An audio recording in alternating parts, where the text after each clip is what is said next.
Frente Radiosa. El conflicto no es karma, es democracia. Complicamos la discusión. Hablamos de política. No lo soñé.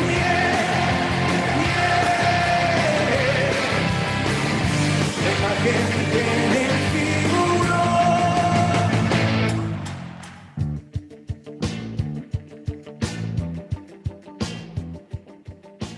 Pichincha Universal. Hola, ¿qué tal? Buenas tardes con todos y con todas. Bienvenidos nuevamente a su programa Frente Radiosa, un espacio que, como saben, está comprometido con debatir y agitar la política. Mi nombre es Isabel Díaz y me acompaña en la conducción Yura Serrano. Así es, hola Isabel, saludamos a toda la audiencia de Pichincha Universal a través del dial 95.3 FM y 94.5 para el noroccidente de la provincia de Pichincha, así como para parte de las provincias de Esmeraldas, Manabí, Santo Domingo. Hoy, viernes 29 de enero, iniciamos Frente Radiosa porque el conflicto no es karma, sino democracia. Hablamos de frente. Les recordamos que esta es una coproducción del Foro de los Comunes y Registro Aurora. Pueden seguirnos también en nuestras redes sociales, Facebook, Twitter, Instagram, Spotify e iVoox como Frente Radiosa. Como siempre, agradecemos a Línea Dura, medio de comunicación digital ubicado en Nueva Jersey, quienes retransmiten Frente Radiosa para la comunidad migrante en los Estados Unidos. A Ronnie por la coordinación técnica desde los estudios centrales de la radio y a todo el equipo de producción del programa. Hoy, para continuar con el análisis de la campaña electoral y de los candidatos presidenciales más opcionados, nos enfocaremos en descifrar lo que representa la candidatura de Guillermo Lasso. Para ello nos acompañan Pedro Donoso, consultor y estratega político, y Ana María Larrea, analista de políticas públicas. Lamentablemente no contaremos con la participación de Alejandro Muñoz, a quien por su conocimiento y relación con el binomio de Lasso y de Creo habíamos invitado, pero que por temas personales tuvo que cancelar a último minuto. En todo caso, estamos seguros que el diálogo será fructífero con nuestros dos invitados. Hace 10 años, mientras se consolidaba el proyecto de la denominada Revolución Ciudadana bajo el paraguas del ciclo progresista en la región y los partidos tradicionales del país profundizaban su crisis, se constituyó el partido político Creo, bajo la figura del banquero y exministro de Maguab, Guillermo Lasso. Desde sus inicios de este partido se presentó como la oposición al gobierno de Correa y la alternativa para que las élites tuvieran un vehículo electoral que les permita recuperar el poder político. Guillermo Lasso transita hoy su tercera disputa electoral de manera consecutiva. Los resultados previos le significaron una acumulación gradual de fuerza, pero todavía insuficiente para llegar a Carondelet. Por eso, para esta ocasión, consiguió sumar el apoyo del que fuera su rival de patio, en términos de clase y lugar de proveniencia, el Partido Social Cristiano, y así apuntalar el envión necesario para conseguir un triunfo que la derecha guayaquileña no consigue desde hace 25 años. Sin embargo, durante todo este tiempo, Lasso y su partido no han sido esquivos al ejercicio del poder.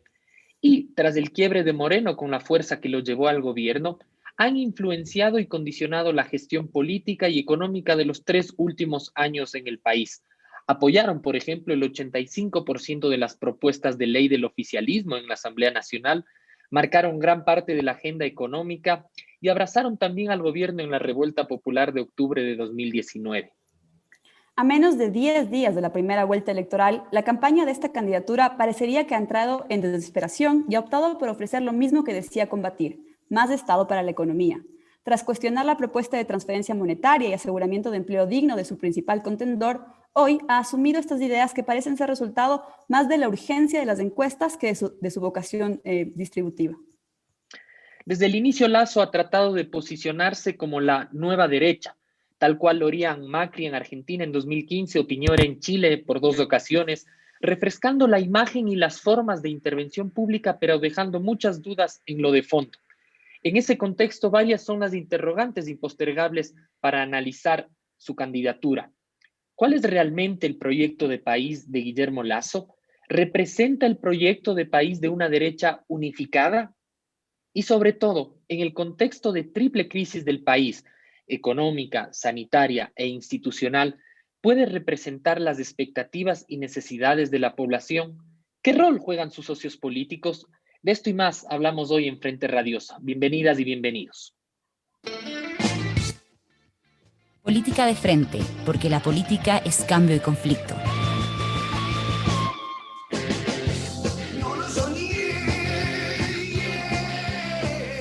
Pichincha Universal. Bueno, para iniciar quisiéramos pedirle su apreciación general sobre lo que representa la candidatura de Lasso en los próximos comicios presidenciales. En su opinión, ¿qué proyecto de país presenta Guillermo Lasso hoy por hoy? Pedro, bienvenido, comenzamos contigo. Gracias, buenas tardes, Isabel, Yura, Ana María, un gusto.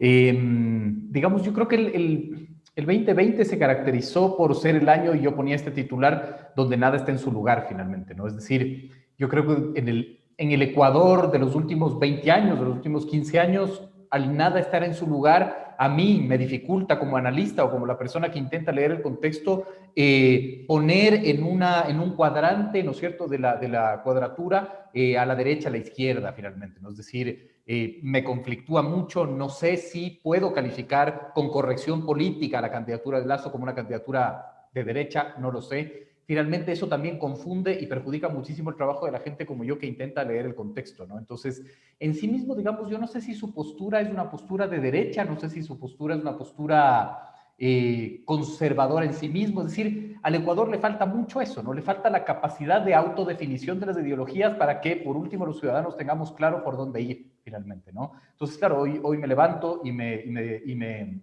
sorprende que el candidato que dice ser de la derecha, ¿no es cierto?, ofrezca finalmente él subir el sueldo básico, ofreció ya 9 millones de vacunas, ¿no es cierto?, más bien 9 millones de ecuatorianos vacunados. Entonces, digamos, esa es una dificultad que de una u otra manera se genera en la incapacidad de los partidos políticos o de los movimientos políticos o de las maquinarias electorales de autodefinirse finalmente, ¿no?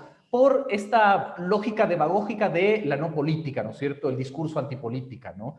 Y yo creo que también, digamos, eso es un fenómeno que lo provocó el correísmo. Yo, digamos, en eso soy súper categórico. ¿Por qué? Porque creo que al patear el tablero, ¿no es cierto?, provocó que algunas luchas que eran abanderadas por la derecha, lo abandere la vieja izquierda. Es decir, ustedes recordarán al ex MPD defendiendo, por ejemplo, la libertad de expresión, y también, digamos, a la derecha defendiendo los derechos de los jubilados. Entonces, digamos, yo creo que en ese sentido, para mí, el titular de estos últimos 15 años y sobre todo este último, digamos, 4 años de gobierno de Lenín Moreno, se caracteriza porque nada está en su lugar y eso dificulta mucho la lectura, ¿no?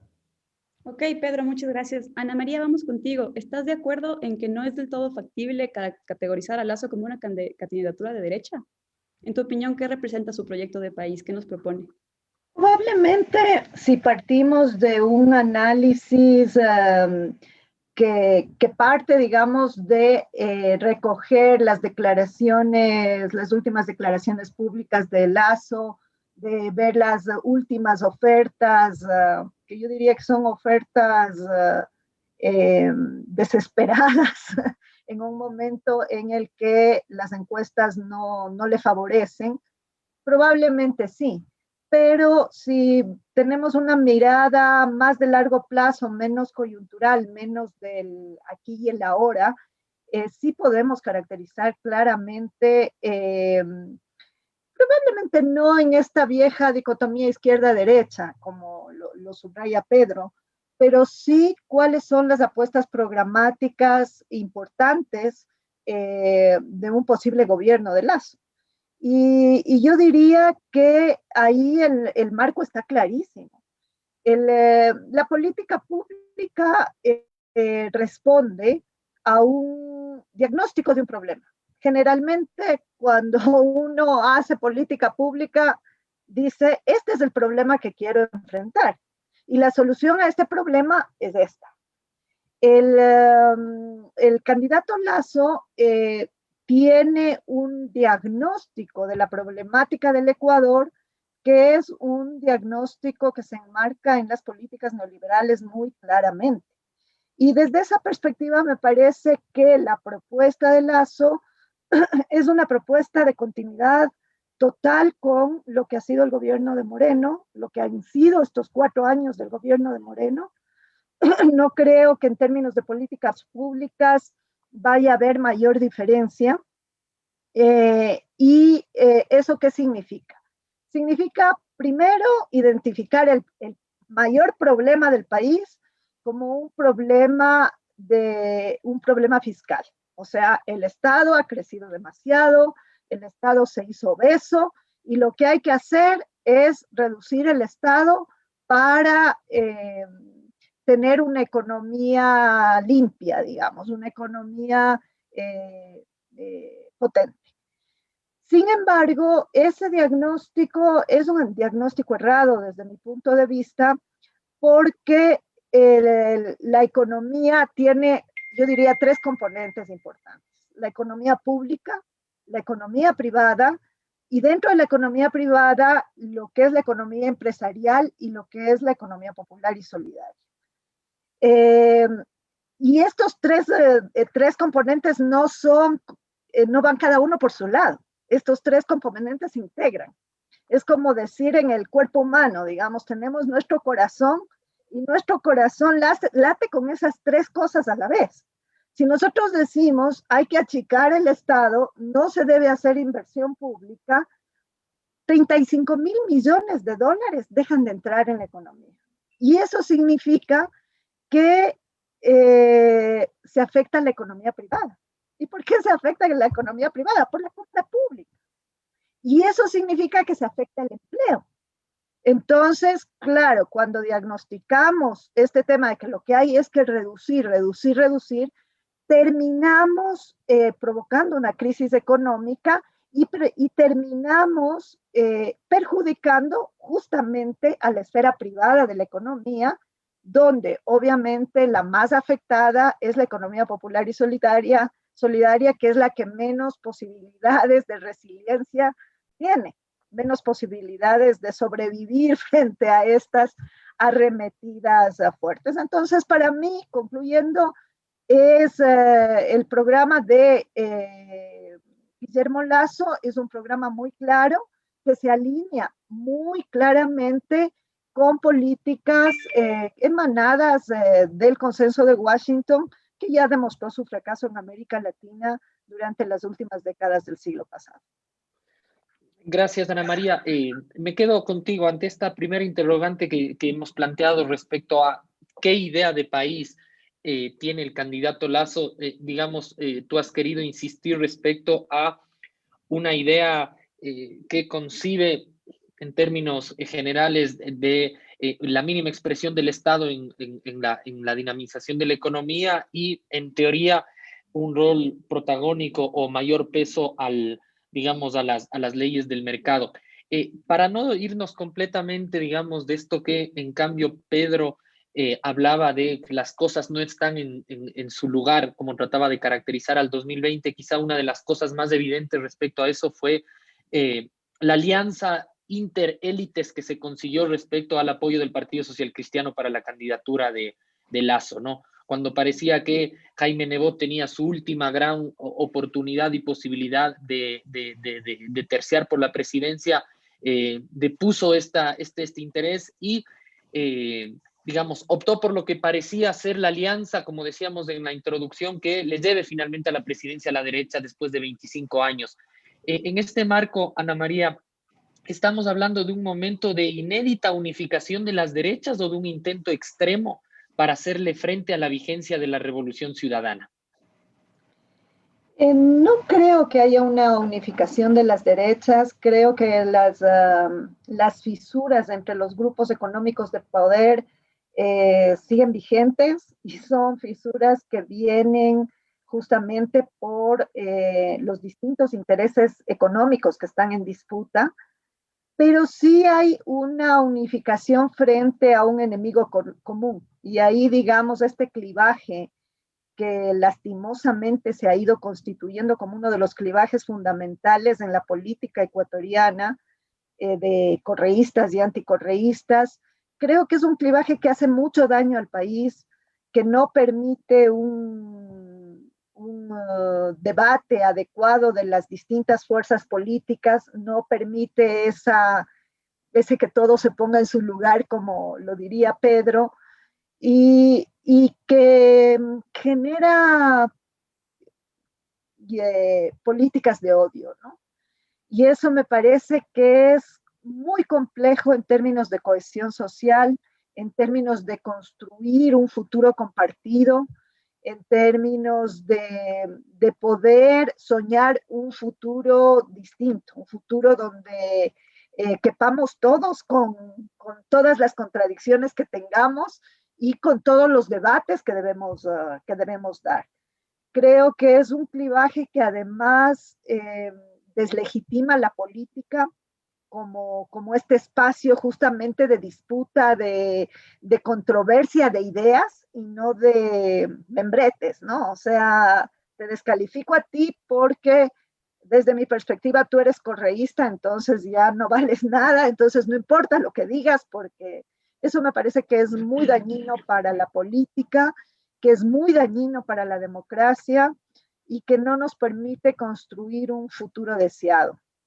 Entonces creo que ojalá, digamos, esto está demasiado permeado ahorita en la sociedad, está demasiado implantado, pero ojalá podamos ir superando ese clivaje, que es un clivaje bastante erróneo, porque además nadie es correísta puro ni anticorreísta total, ¿no? O sea, siempre en todo programa de gobierno, en toda época histórica del país hay virtudes y hay defectos y es importante saber ser crítico ante esos defectos y poder reconocer las virtudes de un periodo histórico, de un periodo de la historia del Ecuador.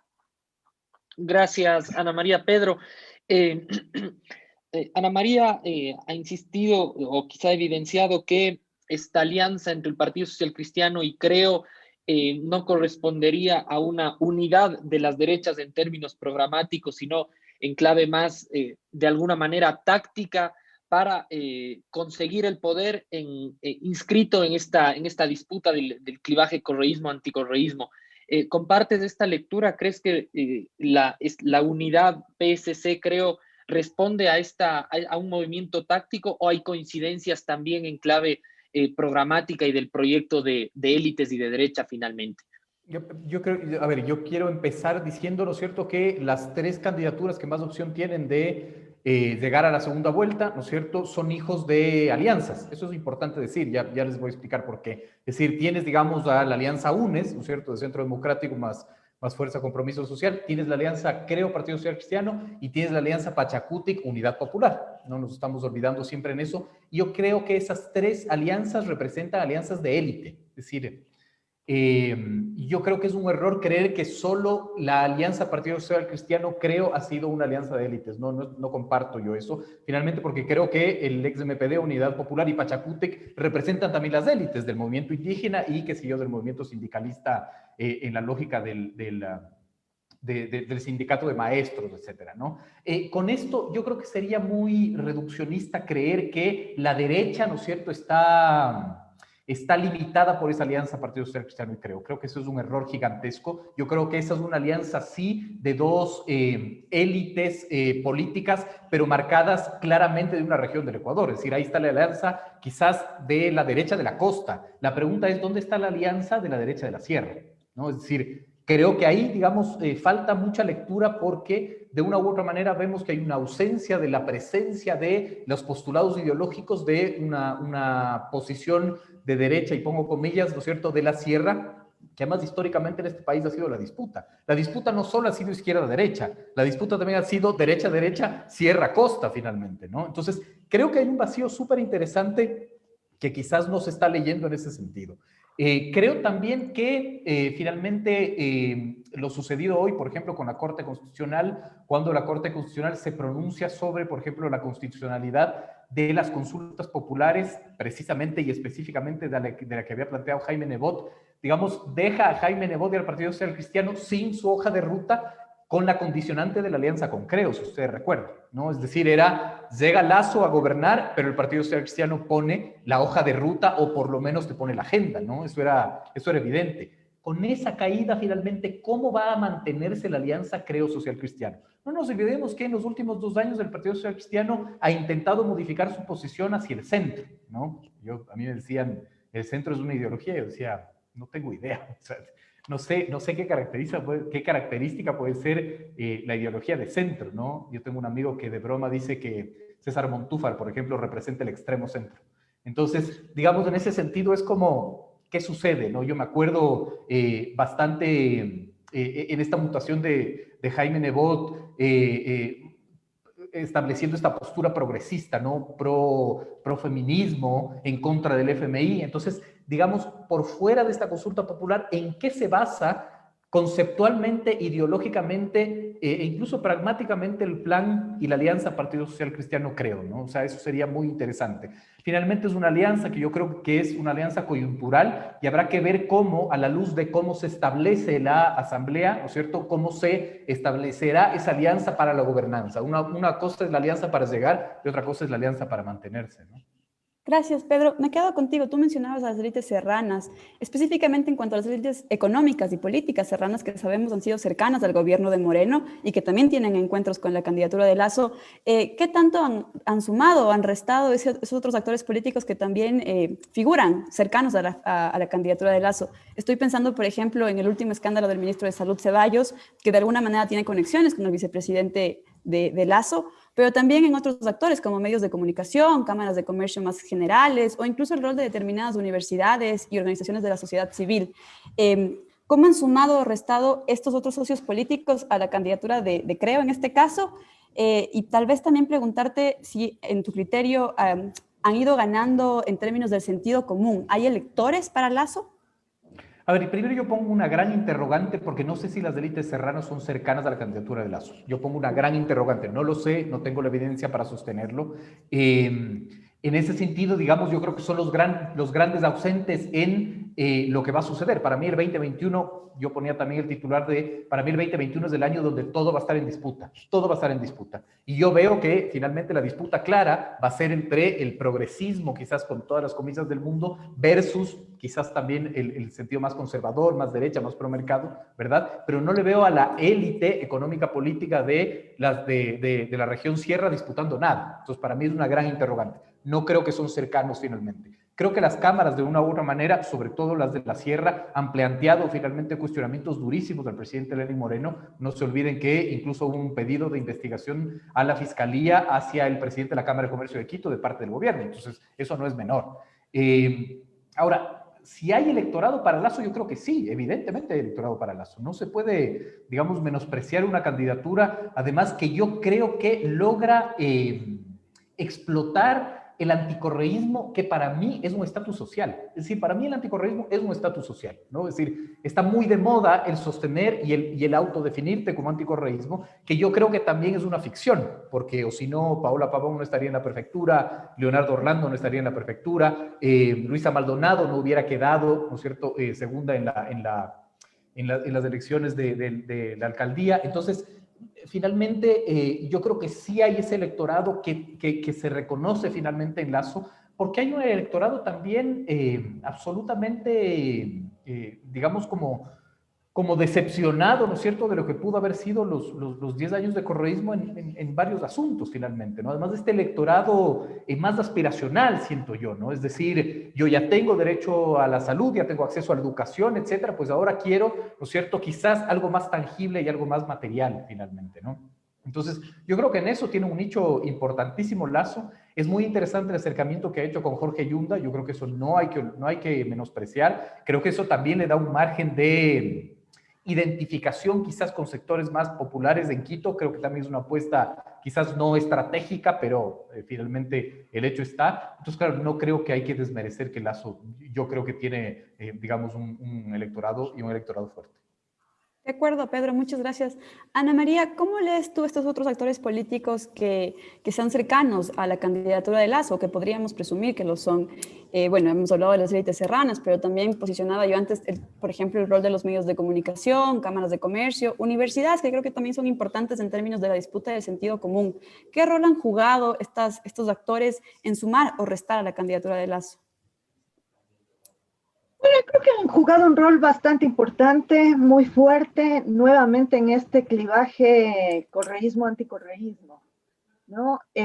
Y vuelvo con esto porque recordaba un análisis que hacía una querida colega boliviana a propósito de la candidatura de Mesa en Bolivia. Y decía el problema que tuvimos con Mesa es que no convocaba a nadie. O sea, había un grupo muy fuerte de la población que no quería saber nada de Evo, no quería saber nada del MAS, y que prácticamente se tapó la nariz y dijo, bueno, voy a votar por Mesa porque esto es salvarnos del MAS. Me parece que algo similar ocurre acá. O sea, Lasso no es un candidato que te convoca, que dices que bestia, con él sí vamos a sacar adelante el país y yo voto convencida, yo voto con todo el fervor. No, o sea, es el candidato que representa el que nos salvemos del correísmo. Entonces, es el voto que viene desde una perspectiva negativa más que de una perspectiva positiva. No voto por lo que Lasso me ofrece, sino para escapar de este monstruo que se ha creado alrededor del correísmo, ¿no? Y eso es peligrosísimo en términos políticos porque finalmente no hay adherencias y adhesiones sólidas.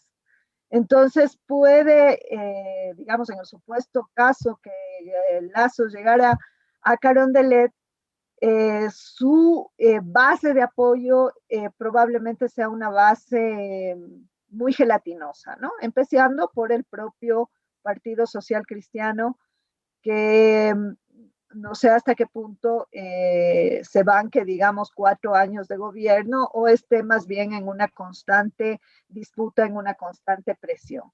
Un amigo mío me decía una cosa el otro día que me parece que es bien acertada. Decía, en este proceso electoral lo que lo ha caracterizado es que ningún partido se jugó por sus principales cuadros.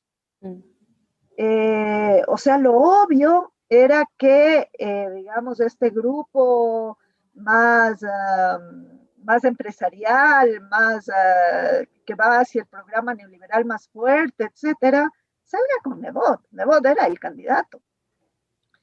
Y claro, termina siendo Lasso, que no es el que te convoca, ¿sí? el que, digamos, agita las masas, ¿no?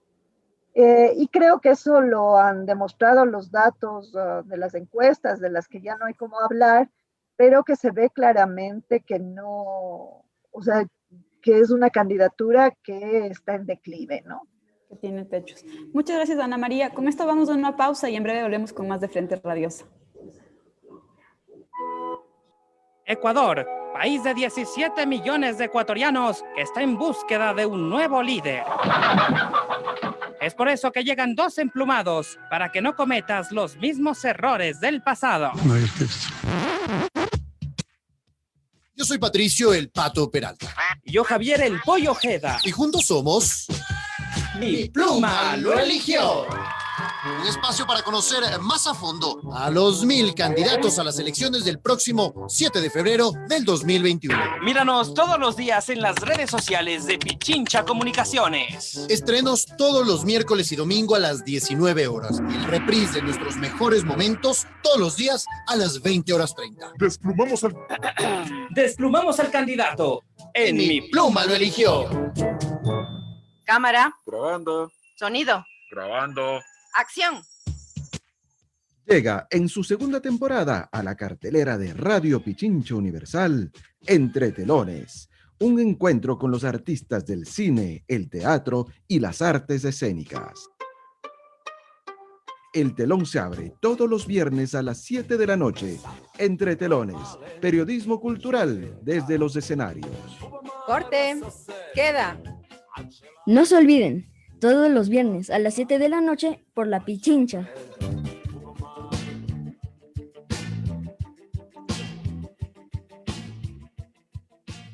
Pichincha Universal. Regresamos con más de Frente Radiosa, este segundo bloque del programa. Seguimos el diálogo junto a Pedro Donoso y Ana María Larrea. Si el principal antagonismo de Guillermo Lasso es Andrés Arauz, como digamos se ha evidenciado en esta campaña y como han acentuado ambos candidatos sus estrategias y lo demuestra el tono de su campaña, ¿Qué decir de la relación de Lasso con el tercero que le sigue en las encuestas, que es la candidatura de Yacu Pérez? ¿Hay márgenes de convergencia entre Lasso y Yacu Pérez pensando en una segunda vuelta, o ustedes visualizan una cercanía, digamos, tanto de su electorado como del discurso y de la opción que tome este candidato, en el caso de ser Lasso, en apoyo a Arauz?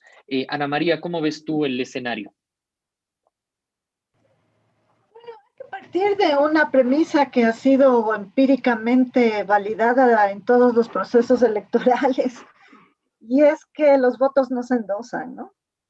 Entonces, más allá de posibles declaraciones de los líderes o de los candidatos que quedaron en tercero o cuarto puesto, el comportamiento de los electorados es totalmente distinto, ¿no?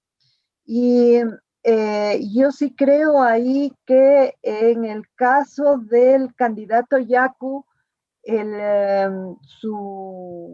su base electoral es una base de los oprimidos, de la gente que viene de abajo históricamente, ¿no? O sea, si pensamos en la trayectoria que ha tenido el movimiento indígena en el país desde los años 90 y bueno, desde mucho antes, desde los años 70, con todos los procesos de lucha por la tierra, todos los procesos de ir construyendo una organización social, o sea, son procesos históricos que dejan huellas, o sea, que no es que se pueden olvidar de un día para otro. Incluso en las nuevas generaciones hay, digamos, todo un imaginario de lo que fueron nuestras luchas, de los 500 años de resistencia. Son procesos históricos de larga data, ¿no? Y creo que eso influye mucho en las personas, en las comunidades, en el momento de votar. A mí me llamaba mucho la atención el otro día una persona de raíces muy populares me comentaba el tema del ministro de Salud y de que el ministro de Salud ha ido a repartir las vacunas donde su mamá, en el geriátrico, y pude percibir en ese discurso un resentimiento de clase tan profundo, porque lo que ella me decía es, pero ¿por qué les van a entregar las vacunas a los ricos? Cuando ellos sí pueden pagar, ellos pueden viajar a otro país y pueden acceder. Nosotros no podemos, nosotros estamos en la indefensión. Entonces son sentimientos, son subjetividades muy, muy profundas que cuando se perciben, digamos, las pertenencias de clase y las pertenencias a grupos sociales determinados, marcan también las elecciones electorales, ¿no? Que las elecciones por quien la gente vota, que no son elecciones racionales que pasan por la emotividad, pero que en un testimonio como el que les cuento, o sea, la mujer ya lloraba, o sea, era algo que les llegó al corazón, o sea, ella sentía que ella, su familia, estaba totalmente abandonada, que no había alguien que le proteja y que este Estado se había constituido en alguien que protegía a los ricos.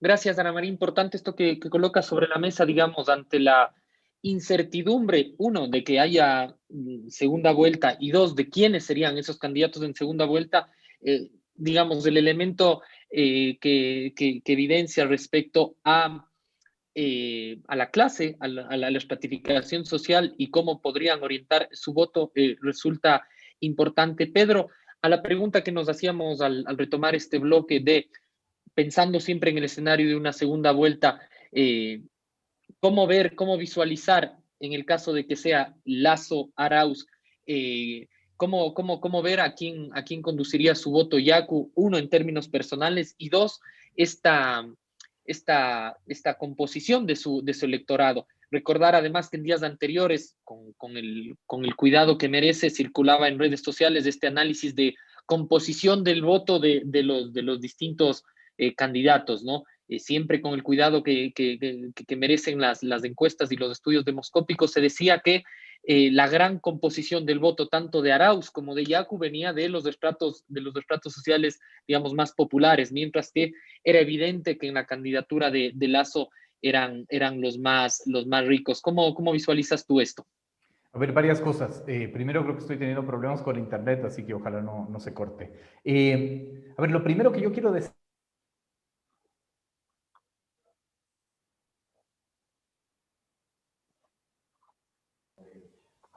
Se cortó, quizás si apagas tu cámara. Ahí estoy, perdón. Ahí te retomamos, sí. Sí, disculpas. Es la peor hora, además. A ver, lo que decía finalmente, ¿no es cierto? Quiero retomar las palabras de Ana María. Creo que evidentemente, digamos, Lasso no representa una causa, ¿no? Y en un proceso electoral se vota por causas. Arauz tampoco representa una causa. Arauz en sí mismo no es una causa. A diferencia, digamos, de Lasso, el correísmo sí es una causa finalmente en ese sentido. Y yo creo que para mí Yacu Pérez sí representa una causa, sin embargo es una causa ajena. Es decir, yo no logro conectar, ¿no es cierto?, la idea de que Yacu Pérez sea la causa del movimiento indígena. Yo, digamos, visualizo que más bien es una causa del mestizo finalmente, identificándose con una lucha que no es propia y que no es ajena, ¿no? Con esto haciendo digamos, desempolvando la historia, si vemos la segunda vuelta, Moreno-Lasso, es impresionante este cálculo. Todos los votos que fueron para Paco Moncayo y para Cynthia Viteri en la primera vuelta, digamos, se endosaron exactamente igual para Lasso. Entonces, si bien hay un mantra que dice que los votos no son endosables, cuando llevas a un extremo finalmente de situación, los votos pueden convertirse en endosables, ¿no? Es decir, ¿qué quiero decir con esto? Que puede ser finalmente que los votos de Yacu, que no creo que vienen del movimiento indígena, sino vendrán de una clase media un poco más identificada con causas ajenas, ¿verdad? Pueden ser, digamos, como orientadas en ese sentido. Y lo que ustedes decían que me parece muy interesante, yo en cambio no creo, estoy diciendo que no creo en nada de lo que ustedes han dicho, perdón, pero no creo que finalmente el antagonista de Lasso es Arauz. Yo creo que no, y yo creo que incluso él no lo ha construido así. Yo creo que el antagonista finalmente de Lasso es Venezuela, la desdolarización, el miedo, ¿no es cierto? Porque no he visto que, digamos, los misiles narrativos de Lasso vayan tan directamente en contra Arauz, finalmente, ¿no? Entonces, creo que es más contra un concepto, ¿no es cierto?, que contra un candidato en sí mismo, finalmente, ¿no? Es decir, muy distinto a lo que fue la elección del 2017, muy distinto a lo que fue la elección finalmente del 2006 o del 2013, ¿no? Entonces, en ese sentido, yo creo que en una segunda vuelta, finalmente los votos de Yacu pueden ir, y yo creo que irán finalmente al candidato Lasso. No sé, digamos, en ese sentido, me dificulta muchísimo leer si es que los votos que los demoscópicos dicen que están endosados a Yacu Pérez son realmente los de Yacu Pérez. Sí, aquí estoy diciendo la adivinanza, terrible porque el analista no debe hacer eso, pero no lo veo. O sea, yo no, lo lamento, pero no veo a un machaleño votando por Yacu Pérez, no le veo a un quevedeño votando por Yacu Pérez, no veo esa identidad, digamos, esa conexión con esa causa, no lo veo, ¿no? Yo creo que la alta intención de voto por Yacu Pérez para mí es un voto escondido y un voto avergonzante que puede ser o para Lasso o para Arauz finalmente, ¿no? En ese sentido, digamos, creo que también los demoscópicos no están revelando lo que nosotros deberíamos ver, porque creo que hay dos cosas ocultas, ¿no es cierto? Primero, la cifra de indecisos, digamos, de los demoscópicos es radicalmente distinta, y yo creo que ahí eso nos está diciendo algo. O sea, si ustedes ven el espectro de indecisos, tienes el menor clima social de 18 algo, por aquí tengo anotado, 18.4, y te vas al otro lado y tienes Sedatos con 62%. Hoy creo que sacó una nueva encuesta y nos cambió, pero bueno, me voy a quedar la de 8 días antes de Sedatos, que era 62% de indecisos. ¿Qué nos están diciendo finalmente? ¿Por qué los demoscópicos tienen tanta dificultad de leer eso? Es el primer punto. Y el segundo punto que no estoy leyendo yo, y lo digo con sinceridad, es octubre. O sea, yo creo que octubre está huérfano de candidato presidencial. No veo finalmente nadie que pueda haberse apadrinado de las luchas de octubre, porque para mí Yacu Pérez no es el que abandera la lucha de octubre finalmente, ¿no? Y también yo creo que el rechazo al gobierno, no siento que nadie lo está, digamos, utilizando adecuadamente. Es decir, yo esperaba finalmente que los que presenten una denuncia penal por tráfico de influencias en contra del ministro Ceballos sea el correísmo, y no lo hizo. Los que lo hicieron fue el ex MPD, finalmente, que entiende la política, ¿no? Entonces, digamos, en ese sentido, creo que hay que analizar bien el fenómeno Yacu Pérez y ponerlo en un contexto un poco más aterrizado, ¿no? Gracias, Pedro. Me quedo contigo. Voy a tal vez discrepar con algo que tú mencionabas al inicio, porque tú decías que tal vez Lazo, en tu opinión, no ha tirado dardos directamente contra Arauz, sino que más bien se ha quedado en torno a conceptos como la desdolarización o la campaña del miedo en torno a Venezuela.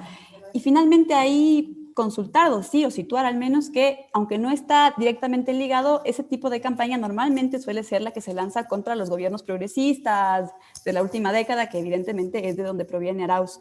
Y a la vez, también plantear lo que tú ya mencionabas al inicio, vemos también una candidatura de Lazo que de alguna manera está llamando al voto útil, ¿no? O sea, finalmente en estos últimos días, tal vez ya en la desesperación, a menos de 10 días de las elecciones, lo que vemos es un Lazo diciendo, bueno, yo soy el que puede ganar al correísmo. Entonces, también desde ahí preguntarte, ¿qué nos dice esta llamada al voto útil sobre las posibilidades de crecimiento de la candidatura de Lazo, cuando a la vez, como tú también ya mencionabas, es un candidato que de alguna manera comienza a apropiarse de propuestas que estaban más bien asociadas al campo correísta? Me refiero, por ejemplo, al tema de la incremento del salario mínimo, por ejemplo.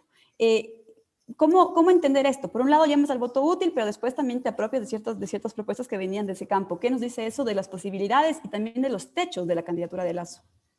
Sí, yo creo que es, digamos, a mí me parece lógico llamar al voto útil finalmente, es decir, creo que el cuarto de guerra de Lazo lo entiende así. Sin embargo, yo decía esto en un debate con un líder gremial y no me vio con muy buena cara tampoco. Yo le decía finalmente que en sí mismo, ¿no es cierto?, el único momento en democracia en que todos somos iguales es cuando ejercemos el voto. Es decir, es el único momento, digamos, en la realidad en donde todos somos iguales. Es decir, el voto de Pedro tiene el mismo peso que el voto de Juan, ¿no? Y en ese sentido, el voto de una u otra manera, yo creo que no va a pegar la lógica de decir vota útilmente y no va a superar la indignación más bien de vota revanchistamente. Es decir, yo creo que finalmente, además viendo las cifras de pesimismo que son históricas, ¿no es cierto? En el Ecuador nunca ha habido estas cifras de pesimismo, son brutales y son absolutamente horrorosas, ¿no es cierto? Con lo cual todo puede suceder además, ¿no? Pero además sí siento que ese voto, digamos, de ese llamado al voto útil puede ser inteligente si es que no se diera en la cancha del pesimismo. Yo creo que más bien ahí el voto va a ser voto revancha, voto reivindicación, ¿no es cierto? Voto, digamos, de exigencia y voto indignación, ¿no? Ok, Pedro, muchas gracias. Ana María, ¿cuál es tu opinión sobre la llamada al voto útil que hace la campaña de Lazo? Y tal vez también conectar con la pregunta con la cual les convocamos a este espacio, ¿no? Que era preguntarnos, ¿hay país para Lazo? ¿Hay electores para una campaña puramente de derecha? Cuando hemos dicho que más bien Lazo está intentando salirse o no logra crecer si se queda en sus márgenes de toda la vida, por así decirlo. Y de paso también preguntarte, porque te vi que sentías cuando Pedro mencionaba el hecho de que no hay candidaturas que estén nombrando octubre, que más bien sería el polo opuesto, ¿no? Bueno, son varias preguntas ahí. Yo coincido con Pedro en señalar digamos, lo difícil, la dificultad que tienen los estudios demoscópicos. Porque en un país donde la polarización es tan fuerte, donde este clivaje correísmo, anticorreísmo está marcando la coyuntura, bueno, la coyuntura desde hace 4 años, hace esta división tan fuerte, hace que el voto oculto deba ser muy alto. Y eso solamente lo sabremos una vez que tengamos ya los resultados el domingo 7 de febrero. Creo que el voto oculto, en efecto, el voto escondido es un voto muy alto, el voto vergonzante va a ser muy alto y eso, digamos, va a marcar la diferencia en los resultados. Creo que ya más en tu pregunta, Isa, creo que la relación, digamos, entre Lazo y las posibilidades de crecer, o sea, las posibilidades de crecer de Lazo, creo que son muy pocas. Cuando uno analiza, digamos, las encuestas y todos estos estudios, el techo de crecimiento de Lasso es muy pequeñito porque el voto en contra que tiene es muy alto. Esto es común a casi todos los candidatos, o sea, no es que solamente Lasso tiene un voto rechazo fuerte. Arauz también tiene un voto rechazo fuerte, un poco menos de voto rechazo que Lasso, y Yaku también tiene un voto rechazo fuerte. Entonces, por eso la importancia del voto vergonzante yo creo que va a ser determinante. No creo que Lasso pueda crecer mucho más, no creo que pueda crecer mucho más. Me parece muy difícil porque además es una candidatura bastante débil, más allá de todos los grupos económicos de poder y todo el apoyo que tienen los medios de comunicación, etcétera. Como candidatura en sí misma es muy débil. Ves una persona enferma, ves una persona que difícilmente puede moverse, no le ves con la energía, como un candidato a la vicepresidencia que, digamos, no creo que le aporte mucho. Entonces, hay demasiados factores en contra. Respecto a lo de octubre, coincido en que nadie ha capitalizado octubre, más allá de, digamos, los spots electorales que he visto últimamente de Pachacuti, donde sale Salvador Quispe diciendo nosotros somos octubre y tratando de reivindicar eso, pero en la palestra, en el debate público, es como que octubre ya fue en otra era, o sea, parece que el COVID nos hizo olvidar que hubo un octubre y que ese octubre todavía está con las heridas abiertas, que no hemos logrado cerrar esas heridas, que hay muchos temas que se han quedado sin resolver y que es una de las tareas pendientes.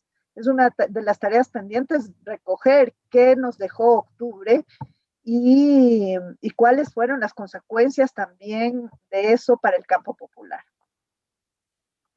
Gracias, Ana María. Vamos llegando a la recta final del programa y en ese sentido, Pedro, quisiéramos consultarte y para ir cerrando un poco las ideas que se han puesto sobre la mesa, dos cuestiones específicas. Uno, digamos, Lasso, al momento de firmar o de simbólicamente sellar su acuerdo con Lenín Moreno a través del pacto de gobernabilidad que posibilitó de alguna manera que salgan todos los proyectos de ley en la Asamblea y también genera influencia en la agenda de gobierno de Moreno, aseguró su participación e incidencia en el poder durante estos años, pero de alguna manera comprometió también su gran tesis durante las 3 últimas campañas, que ha sido la del cambio.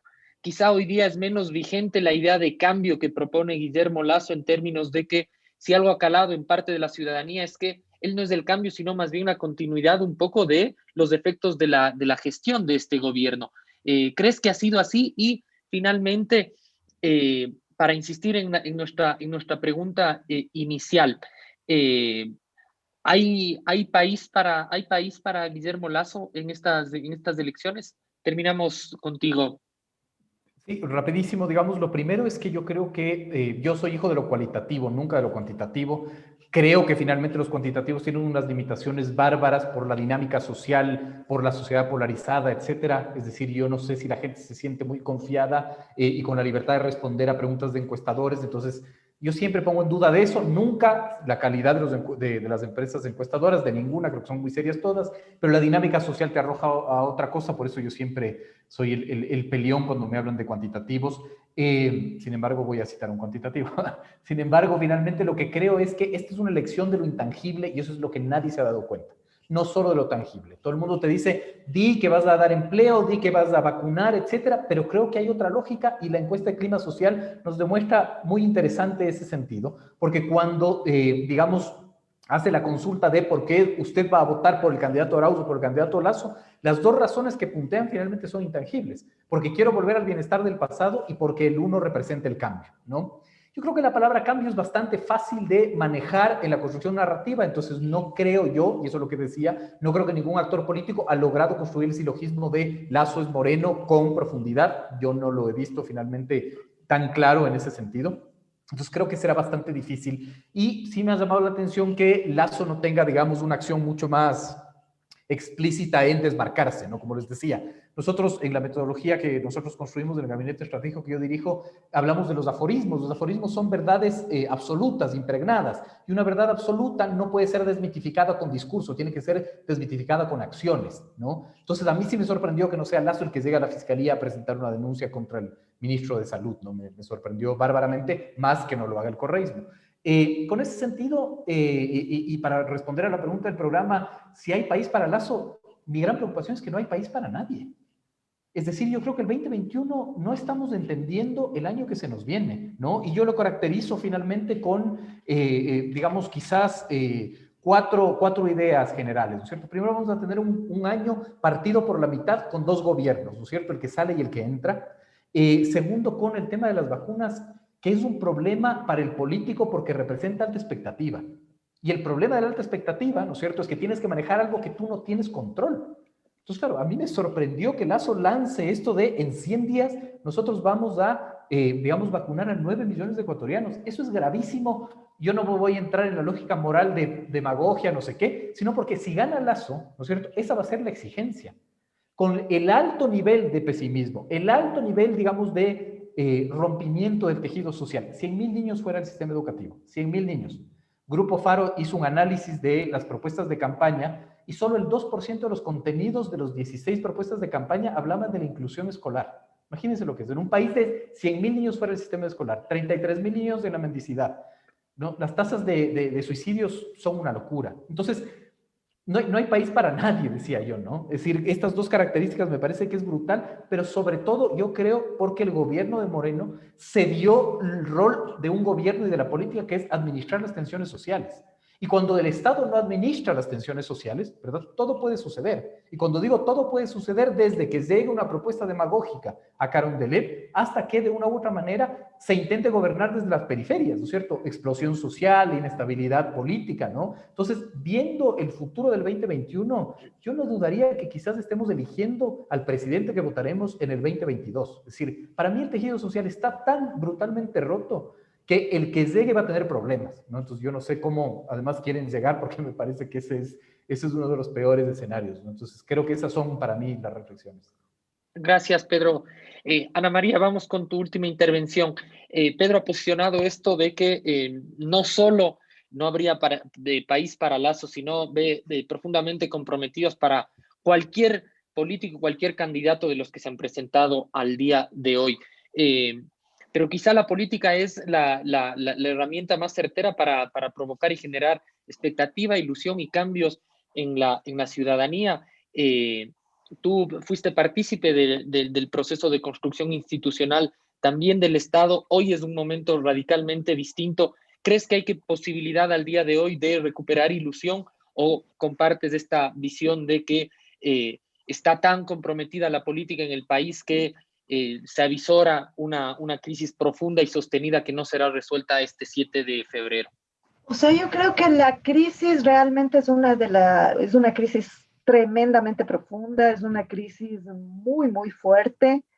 Sin embargo, creo que si gana Lasso, ya no va a haber país, porque justamente el que estemos en esta crisis es producto de unas políticas que han privilegiado el pago de la deuda sobre las necesidades de los ecuatorianos. O sea, es inadmisible. Cuando, digamos, en una familia tenemos a un hijo enfermo, yo no voy a tener guardada la plata en el banco suizo. O sea, yo tengo que traer esa plata y curarle a mi hijo, ¿verdad? No voy a dejar que mi hijo se muera. Eso es lo que hizo el gobierno. Dejó la plata en el banco suizo, las reservas monetarias, mientras los ecuatorianos aquí estamos muriéndonos, nos estamos muriendo con COVID, nos estamos muriendo con feminicidios, nos estamos muriendo con un montón de cosas. Entonces, este tema de la reducción del Estado son políticas de muerte. Y yo creo que si gana Lasso, no solamente que vamos a estar en una crisis profunda, sino que ya vamos a exterminarnos, ¿no? Creo que sí hay posibilidades de cambiar las cosas con otro tipo de políticas, con políticas que recuperen ese rol del Estado, que entiendan la economía como un sistema de múltiples actores donde la empresa privada juega un rol súper importante, pero el Estado también. Y donde se recupere lo público y donde se pueda ir recuperando la esperanza y creer en la política y creer en lo político. Muchas gracias, Ana María, Pedro, por sus intervenciones en este programa en el que, bueno, hemos procurado debatir sobre lo que representa la candidatura de Lasso. Sin duda nos quedamos con varias ideas para seguir reflexionando. Gracias a todos y, bueno, nos vemos el próximo viernes con más de Frente Radiosa. Muchas gracias. Gracias, Lisa. Gracias, Yura. Un gusto, Pedro. Una coproducción del Foro del